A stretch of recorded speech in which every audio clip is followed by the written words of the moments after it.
Programa Nacional de Vacinação, tá? Incluído as vacinas obrigatórias, é de 75.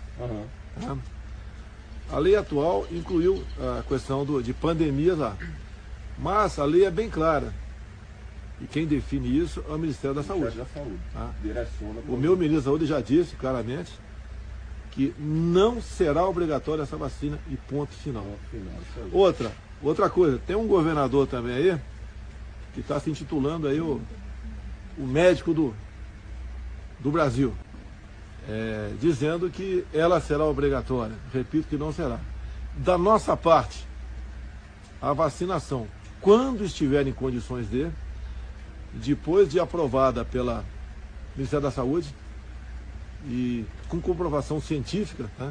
E assim mesmo ela tem que ser validada pela Anvisa, daí nós ofereceremos ao Brasil de forma gratuita, obviamente, mas repito, não será obrigatório.